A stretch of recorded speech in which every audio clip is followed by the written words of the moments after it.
Bom dia, estamos começando mais um programa Médico da Família. Hoje, dia 6 de abril, quarta-feira, vamos falar sobre como tratar, aliviar e avaliar a dor. Um terrível mal que acomete inúmeras pessoas, prejudicando sua rotina no dia a dia.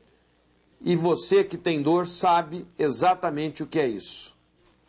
Os abraços vão para a Samira Nunes e seus familiares, moradores lá do bairro São Conrado. Também para o Murilo Leite, para sua esposa Helenir e seus filhos Ingrid e Arjariel, moradores do bairro Rancho Alegre. Um abraço a todos os moradores também do Nova Lima. Fizemos uma palestra lá na igreja Nossa Senhora das Graças.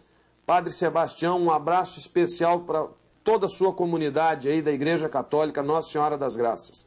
Nova Lima, realmente uma comunidade que está crescendo, desenvolvendo e que estão buscando, através da fé, a melhoria que todos nós precisamos. Quem nunca sentiu dores tão fortes, capazes de tirar o sono ou interromper um dia de trabalho? Os relatos mais comuns de pacientes que sofrem deste mal são dores de cabeça e principalmente as pós-cirúrgicas. Mas o que poucos sabem é que a dor é um mecanismo de defesa do organismo e, por isso, não pode ser evitada, mas sim tratada. Estamos aqui hoje com um amigo nosso, anestesiologista e especialista na área de atuação em dor, Dr. Maruan Omais. Bom dia, Maruan. Bom dia, Paulo. Eu gostaria que você, inicialmente, Maruan, para todos os nossos telespectadores do Mato Grosso do Sul, falasse do ponto de vista da sua especialidade o que vem a ser dor. Então, a dor, ela pode ser definida como um sinal, um sintoma de defesa do organismo. Por vezes, ela passa a ser uma doença, mas o nosso foco principal hoje é quando ela é um sinal e sintoma. Nós temos que saber que, às vezes, é impossível evitar que ela aconteça, mas o sofrimento e a forma de tratar é desnecessário passar-se por isso. Por isso, Paulo, eu sempre digo, a dor pode ser inevitável, mas o sofrimento não. E por que é praticamente que impossível evitar uma dor? Então, a dor como sinal, sintoma, é uma defesa do nosso organismo.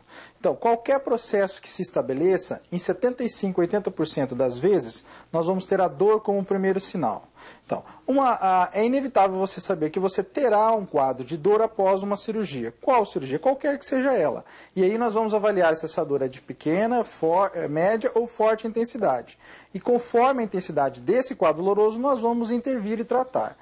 Uma dor aguda, de componente agudo, mal tratado, ela invariavelmente vai evoluir para a dor crônica, em até 75% dos casos, Paulo.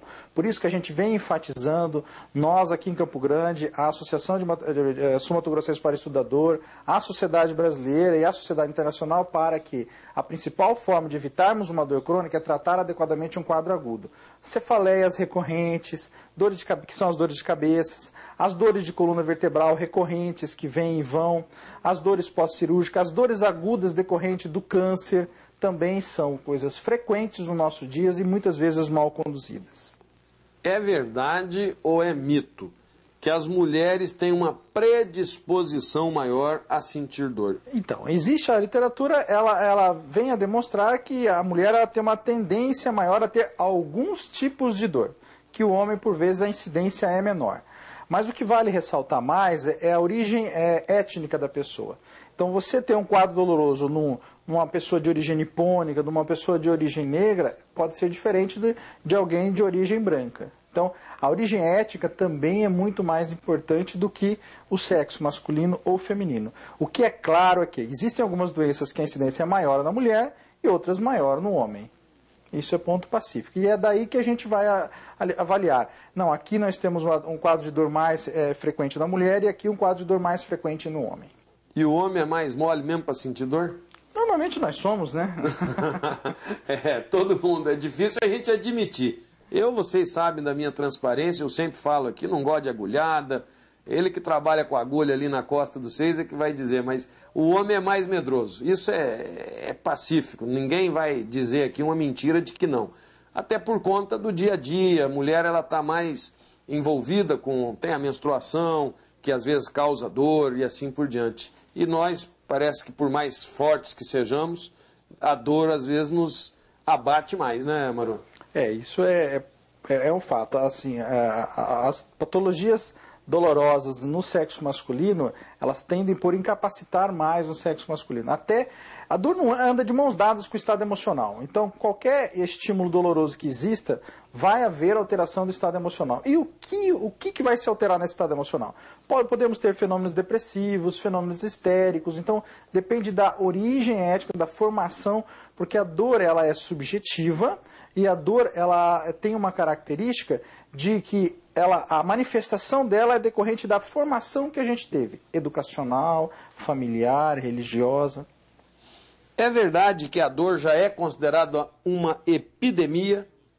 A dor passou a ser, há cerca de 15, 20 anos, uma obrigação de avaliá-la. Nós tínhamos como frequência, dentro de qualquer avaliação que a gente vai fazer, avaliávamos pressão arterial, frequência cardíaca, frequência respiratória e temperatura.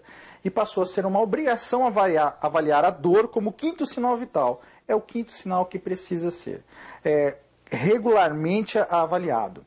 Então, ela é uma epidemia? Na verdade, ela não passou a ser, ela sempre foi, só que ela foi sempre mal avaliada.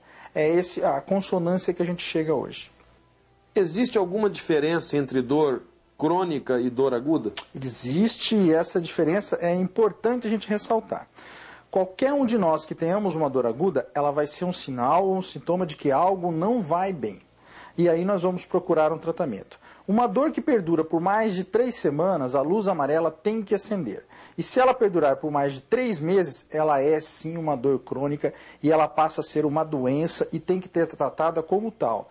A partir do momento que ela perdura por mais de 3 meses, essa dor ela independe normalmente do fator que a causou. Então ela se autossustenta, ela se mantém, independente do fator que a originou. Por isso que a gente vê regularmente pacientes que tinham algum problema em coluna vertebral, operaram e depois continuam tendo dor. Ah, porque eles tiveram algum problema relacionado à cirurgia? Não, a cirurgia foi perfeita, mas a parte da dor é que não foi devidamente tratada. Tá? Ou se presumiu que iria melhorar. Então aí ela tem que ser tratada como uma doença. Esse é o grande diferencial, Paulo, da dor aguda e dor crônica. Bom, agora que você já sabe que existe diferença de você ter uma dor aguda ou crônica, eu pergunto para o Dr. Maruan, existe cura para a dor aguda? Essa resposta o senhor vai nos dar logo após os nossos comerciais. É rapidinho, já voltamos.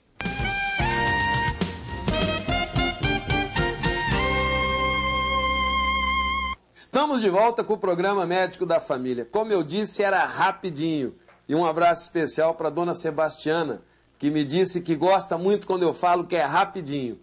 Como a gente fala, o importante é levar informação na área da saúde para vocês. Essa é a função do programa Médico da Família. E hoje estamos com um tema importantíssimo. Estamos falando da dor, como tratar, como aliviar e avaliar a dor que todos nós, uma vez na vida, ou várias vezes, vamos passar por essa dor. Estamos aqui com um especialista em dor, ele que também é anestesiologista, Dr. Maruan Omais. Dr. Maruan, eu lhe perguntei no bloco anterior, existe cura para as dores agudas? Cura, dor aguda sempre tem cura, Paulo. Essa é uma coisa que tem que ficar muito claro. Se existe um componente de dor aguda, ela é um sinal e um sintoma. Então nós temos muito bem como controlá-la, tirar da crise e a partir daí acompanhar para tomar o cuidado que essa dor não se cronifique. Vamos dar um exemplo muito claro e simples. Uma cirurgia de grande porte que qualquer um de nós possamos ser submetidos. Então, nós sabemos que a intensidade da dor no pós-operatório vai ser grande. Para que eu vou esperar uma pessoa ter uma queixa de dor para depois eu tratar? Então, nesses casos, não, a gente trata para a dor não se manifestar. E esse é o ponto principal, Paulo. A dor aguda ela tem tratamento, o tratamento é eficaz, o tratamento tem resultado satisfatório e impede muito a cronificação do componente de dor aguda para a crônica. É isso que a gente quer evitar. A melhor forma de tratar uma dor crônica é evitar que ela aconteça. Já que você falou que tem tratamento, como que é feito esse tratamento? Então, no tratamento da dor aguda, a gente trata clinicamente com alguns medicamentos anti-inflamatórios ou analgésicos em doses adequadas e regulares. Quando necessário, usamos opioides, tá? Os opioides, existe um tabu em relação ao uso da morfina, por exemplo, que é um opioide padrão, que é um tabu. Ele deve ser desmistificado, que não é verdade muita coisa que se fala sobre ele. E tem um resultado muito bom. Nos quadros que precisam, nós podemos fazer o que a gente chama de um bloqueio com infusão contínua de medicamentos, ou uso através de um aparelho que a gente utiliza rotineiramente nas cirurgias de grande porte, que é a analgesia, que compõe-se do método de analgesia controlada pelo paciente, em que esse aparelho fica à disposição do paciente, ele utiliza quando ele tem dor, ele utiliza e dispara uma dose a mais do que foi programado. Então ele tem a liberdade e autonomia de utilizar quando ele achar necessário, sem aquela relação de dependência, ter que chamar A, incomodar mais B, que muitas vezes as pessoas evitam de fazê-lo para que não incomodar os outros. A criança também tem dor aguda, ela passa pelo mesmo estágio do adulto? Existia um outro grande mito que nós temos que quebrar. Existia uma ideia de que criança não sente dor até uma certa idade. Isso foi desmistificado, um trabalho muito bem feito em crianças que estavam ainda dentro do ventre uterino e que já demonstravam sensações dolorosas, reações às sensações dolorosas a partir do 4º mês de vida.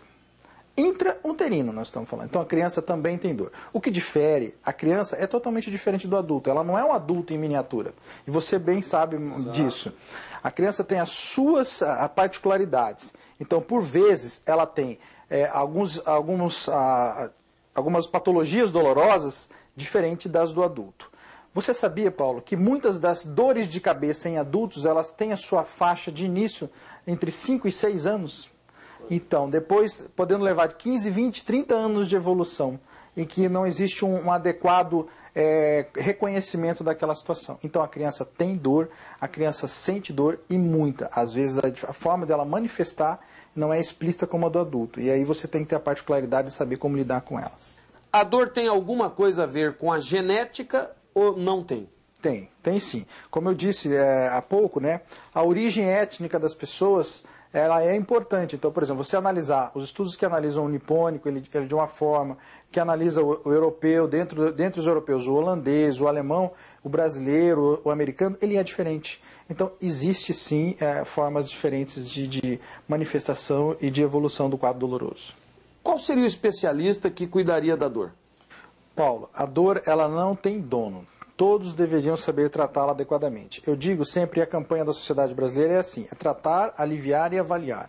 A parte mais fácil de qualquer estímulo doloroso é tratar. A parte mais fácil. A parte mais difícil é você avaliar e entender qual sintoma doloroso que é e para onde pode evoluir. Essa é a parte mais difícil. Então, a dor, eu sou teoricamente um especialista em dor, porque estudo o fenômeno doloroso há muito tempo. Ele tem todas as suas particularidades.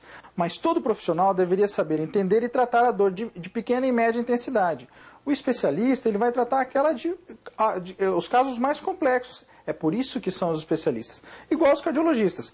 O pediatra tradicional vai tratar uma cardiopatia complexa numa criança? Não, ele pode acompanhar, mas vai ter como parceiro um cardiologista pediátrico, ou um cardiologista de formação. Então a dor ela tem que estar inserida em todas as especialidades. E daí, quando não se resolve, solicitar o acompanhamento do especialista em dor para dar sucintos comentários ou condutas para que haja melhora desse resultado. Vocês do serviço de anestesia têm um serviço que combate a dor. Você poderia falar rapidamente assim sobre esse serviço aqui em Campo Grande? Que isso é uma referência. Eu fico assim lisonjeado de morar numa capital onde tem um serviço de referência. Porque muitas pessoas, e eu sou testemunho ocular disso, que pessoas da minha família já estiveram lá e conseguiram tirar uma dor de hérnia de disco, de esporão de calcanhar, de doença em fase terminal do câncer. Como é que funciona isso? Paulo, a gente tem... o anestesiologista por si só, por conhecer bem as vias dolorosas, ele foi um dos primeiros profissionais que começou a estudar o fenômeno doloroso. Isso aqui no Brasil quanto a nível mundial. Mas outras especialidades também o fizeram. Dentro de Campo Grande, nós temos um serviço de anestesiologia que é conciso, a gente acha que é eficiente, trabalhamos de certa forma, dentro do conhecimento, atualizações frequentes e tal. E daí veio a necessidade de se ter... de se especializar, alguns profissionais especializaram na parte de dor e formou-se um outro serviço para o atendimento da parte de dor, tanto aguda quanto crônica. Lembrando sempre que o tratamento da dor, ele é sempre interdisciplinar. Eu não trato a dor sozinho.